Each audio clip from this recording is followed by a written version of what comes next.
তাতে বায়োলজির যে প্রশ্নগুলো তোমাদের দেখতেই হবে, যেগুলো না দেখলেই নয়, সেই প্রশ্ন, সংক্ষিপ্ত সাজেশন এবং একটা প্রশ্ন, মডেল প্রশ্ন, এই দুটো বিষয়ে একসাথে ডিসকাস করবো। যদিও আমার বিষয় বায়োলজি নয়, বায়োলজি স্যারেরা মূলত আমাদের দীপঙ্কর স্যার এবং বিজয় বন্দ্যোপাধ্যায় স্যারের প্রস্তুত করে দিয়েছেন, তো সেটাকে নিয়েই আমরা এগোচ্ছি। ঠিক আছে, এমসিকিউর উত্তরগুলো আমরা বলছি।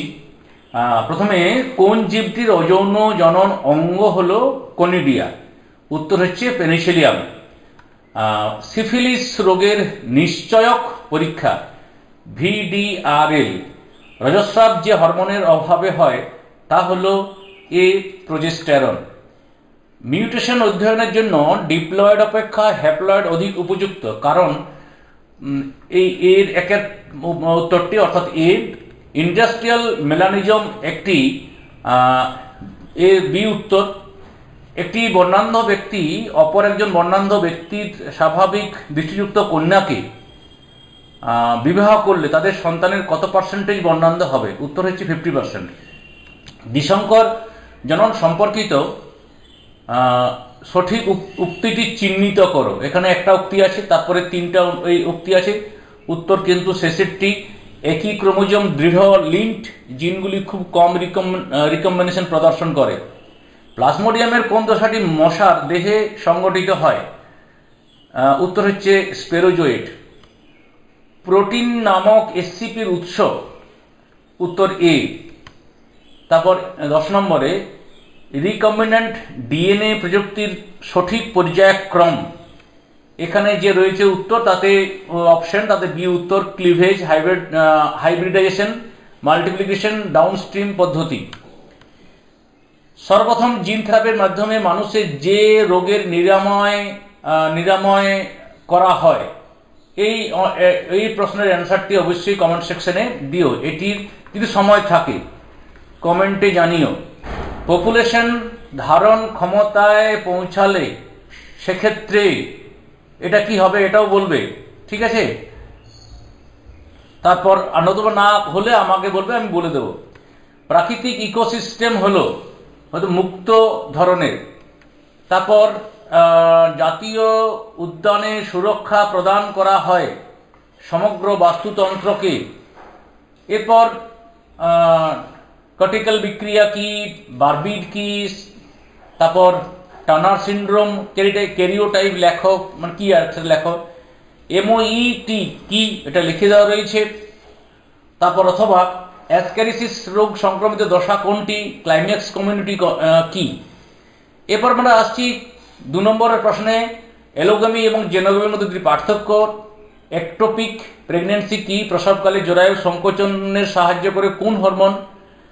প্লিওট্রফি বলতে কি বোঝো? উদাহরণ দাও। দুটি এক্সোটিক কার্পের বিজ্ঞানসম্মত নাম লেখো। বা সোমাটিক হ্যাবিটাইজেশন বলতে কি বোঝো? মুরগির কলেরা রোগ সৃষ্টিকারী জীবাণুর নাম লেখো। কসমিড কি? শাটল ভেক্টর কাকে বলে? হাইবারনেশন এবং এস্টিভেশনের মধ্যে দুটি পার্থক্য, অথবা হ্যাবিটেট ও নিচের মধ্যে দুটি গুরুত্বপূর্ণ পার্থক্য লেখো। 3 নম্বর মানের প্রশ্নে আসি। আইসোগেমি, এনাইসোগেমি এবং ওগেমি জননের মধ্যে দুটি পার্থক্য লেখো। এসিনিওসিনটেসিসের গুরুত্ব লেখো। এক্সট্রা প্রশ্ন হিসেবে যেগুলো দেখতে হবে, যেগুলো এক্সট্রা বলতে ওই প্রশ্নের সাপেক্ষে এক্সট্রা কিন্তু গুরুত্বপূর্ণ। ইতর পরাযোগ, নিশ্চিন্তকারী উপায় ঘটার জন্য বিভিন্ন 3 প্রকার অভিযোজন। আউটব্রিডিং 3টে টাইপ। দ্বিবীজপত্রী গুপ্তবীজী উদ্ভিদের ভ্রূণ গঠন পদ্ধতি। মৌমাছির লিঙ্গ নির্ধারণ কিভাবে হয়? ক্যারিওটাইপের গুরুত্ব, অথবা জিন ও ক্রোমোজোমের সমান্তরালতার উদাহরণ সহ আলোচনা করো। IUD কি? এগুলো অতিরিক্ত এই প্রশ্নগুলো আমি দেখতে পাচ্ছ, আমি সবগুলো পড়ছি না, তোমরা একটু পড়ে নেবে, আমি স্ক্রিনটা চালিয়ে দিচ্ছি। এরপরে আমরা চলে আসি ট্রান্সক্রিপশন এবং ট্রান্সলেশনের মধ্যে পার্থক্য। HGP ব্যবহৃত দুটি প্রযুক্তির নাম লেখো। জিন প্রবাহ এবং জেনেটিক ড্রিফট বলতে কি বোঝো? বিবর্তনের প্রাকৃতিক নির্বাচনের গুরুত্ব। এগুলো সব অতিরিক্ত প্রশ্ন, এই দুটো H এবং I, আমি এগুলো পড়ছি না। বিশুদ্ধ বংশধারা নির্বাচন এবং দলবদ্ধ নির্বাচনের মধ্যে পার্থক্য। হেটেরোসিস কি? একটি আদর্শ অ্যান্টিবডি অণুর গঠন সংক্ষেপে লেখো। জৈবিক ভেক্টর এবং যান্ত্রিক ভেক্টরের মধ্যে পার্থক্য লেখো। কোষ ভিত্তিক এবং রস ভিত্তিক অনাক্রমতার মধ্যে পার্থক্য লেখো। অ্যান্টিসিডাম কি? প্রাথমিক এবং গৌণ সিউয়েজ ট্রিটমেন্টের মূল পার্থক্যগুলি কি কি? VAM এর ছত্রাক ও পোষক উদ্ভিদের উদাহরণ দাও।